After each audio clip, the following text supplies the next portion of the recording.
সবার আগে হত্যার বিচার করতে হবে এবং যারা আহত তাদের বিচার করতে হবে। দেশ তো যেরকম করে চলতেছিল এই গড্ডালিকায় এরকম করে চললে তো আরো 4 বছর পর্যন্ত অন্তত পক্ষে চলতো। কেবল তো নতুন নির্বাচনের পরে 7 মাস গেছে, তো 4 বছর আপনি যদি পিটনকায় সহ্য করতে পারতেন, তো আপনি 1 বছর সময় দিতে আপনার সমস্যা কোথায়? 2 বছর সময় দিতে সমস্যা কোথায়? এত তাড়াহুড়া কেন? আমরা বলবো এই জন্য সবার আগে যারা অন্যায় করেছে প্রত্যেকের আগে বিচার করতে হবে। এটা সবার আগে। কারা গুলি করলো, কারা হত্যা করলো, হাসপাতাল টু হাসপাতাল শত শত মানুষ এখন গুলি নিয়ে কাতরাচ্ছে।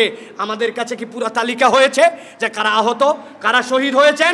অথবা আমরা বলবো কোনো কিছু চাই না, সবার আগে দেখতে চাই এই যারা হত্যা করেছে তাদের বিচার হবে, ঠিক কিনা? 3 নম্বর, বাংলাদেশের বর্ডার, এটা আমাদের নির্ধারিত, বর্ডার গার্ডও নির্ধারিত। অতএব বাংলাদেশের বর্ডার দিয়ে পার করার 2টা মাত্র পদ্ধতি, একটা বর্ডার দিয়ে অথবা একটা উড়াল পথে, আকাশ পথে। এই 2 জায়গায় বিশ্বস্ত লোকজন রাখেন, প্রয়োজনে ছাত্র প্রতিনিধি রাখেন, বিজিবির সাথে প্রয়োজনে ছাত্ররা গার্ড দিবে। এই সকল যারা দুষ্কৃতিকারী তারা একটা যেন এই দেশ থেকে পালায় যেতে না পারে। এই দেশের মানুষকে যেরকম কষ্ট দিছে, আমরা বাহিরের কোথাও বিচার দেখতে চাই না, এই দেশে তাদের প্রত্যেককে বিচারের সম্মুখীন করতে হবে। এর আগে কোনো কিচ্ছু নয়, আগে বিচার। 3 নম্বরে আপনাদের কাছে বলতে চাই প্রিয় ভাইরা, সেটা হচ্ছে অযথা আলাপ বা বিতর্ক পরিহার করেন। ছোট্ট একটা ঘটনা উঠলো, সবাই মিলে তার পিছে লেগে গেলাম। ওরা তো কৌশলে আপনাকে আমাকে এইগুলোর পিছে লাগায়, আপনি তো বুঝেন না, খালি নাচি আমরা। ও লেজ নাড়ায়, আমার পুরো বডি নাড়ে। ওই দিন ভুলে যান।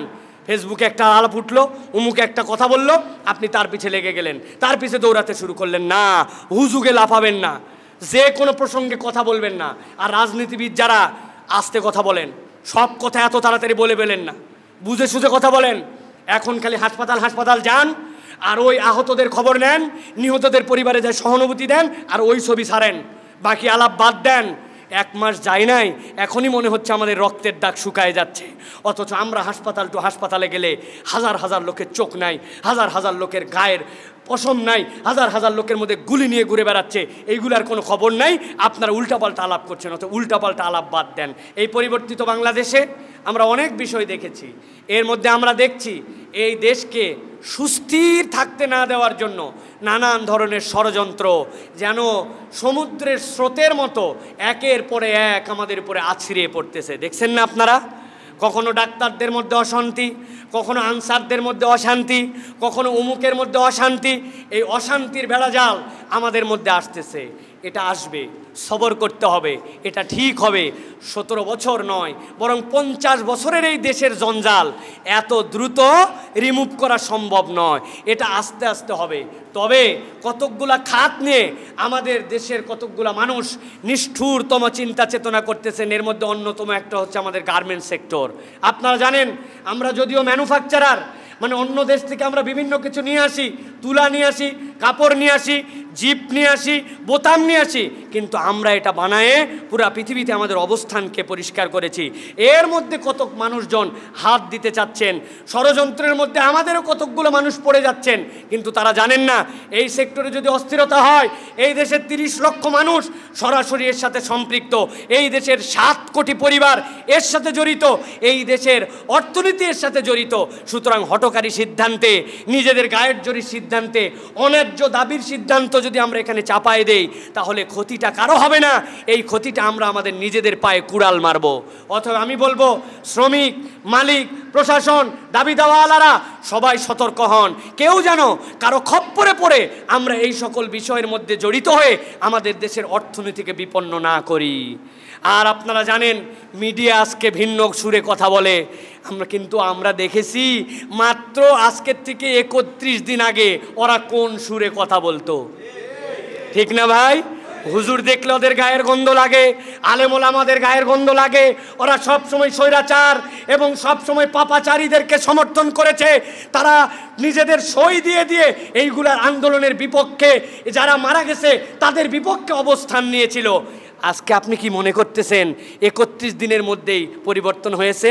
এই পরিবর্তনের অনেকগুলা মুনাফিকির পরিবর্তন, ওদের অন্তরে পরিবর্তন হয় নাই, নিজের পিঠ বাঁচানোর জন্য উপরে উপরে পরিবর্তন হয়েছে, ঠিক কিনা? অতএব এই সকল ষড়যন্ত্রকারীদের থেকে সাবধান হতে হবে। আমি এই জন্য প্রস্তাব দিব, 1 মাস হয়ে গেল যেই পুলিশেরা ঠিকঠাক মতো এখন পর্যন্ত ডিউটি করতেছে না। কারণ কি?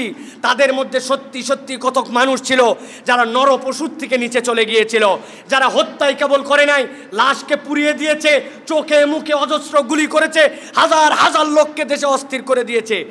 এই পুলিশ আপনি যত পরিবর্তন করতে চান, কতক সংখ্যক পুলিশ তারা পরিবর্তন হবে না এবং তাদের পাপের শাস্তি তাদের জন্য।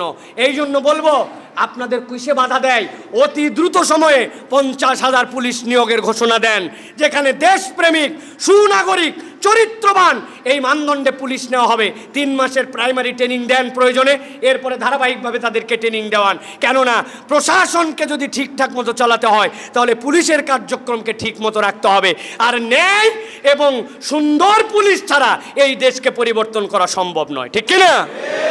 অতএব এইটার ঘোষণা আমরা দাবি করব। 2 নম্বর, আমি যে কথাগুলি বললাম, গার্মেন্টস শ্রমিক সহ সকল জায়গায় সহনশীল হন আপনারা। এরপরে বলেছি নতুন পুলিশ নিয়োগ দেওয়ার চিন্তা করেন, দ্রুত আপনি যারা আহত নিহত তাদের তালিকা করেন এবং বিচারের ব্যবস্থা করেন। সর্বশেষ বলেছি, অযথা আলাপে জড়িত হবেন না, অযথা বিতর্কে যাবেন না। আর রাজনীতিবিদদেরকে আল্লাহর হস্তে বলবো, মুখগুলা বন্ধ করেন। মিডিয়া পেয়ে গেছেন আর ক্যামেরা পেয়ে গেছেন, সবগুলা বলে ফেলেন না। এখন কথাবার্তা আসতে বলি, ইনশাল্লাহ আমাদের জন্য ভালো হবে।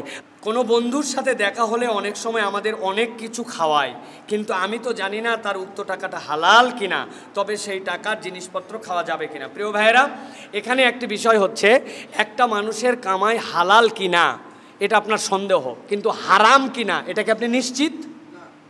যদি তার শতভাগ কামাই হারাম হয়, নিশ্চিত হন, তাহলে আপনি ভক্ষণ করবেন না।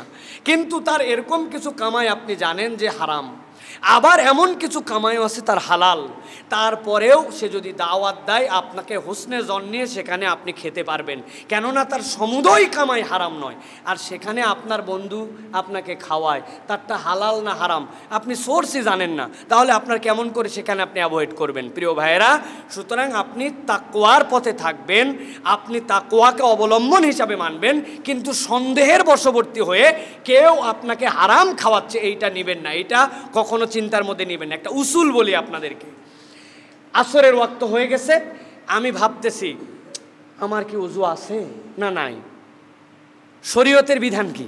শরীয়তের বিধান হচ্ছে, ওযু ভঙ্গের নির্ধারিত কারণ যদি আপনার কাছে প্রতীয়মান না হয়, আপনি নিশ্চিত যে ওযু ভঙ্গের যে কারণগুলো এগুলো আমার দ্বারা হয় নাই, তাহলে আপনার ওযু আছে, এটা নিশ্চয়তা আপনার লাগবে। সন্দেহর বশবর্তী কেবল ওযু নাই এটা বলা যাবে না।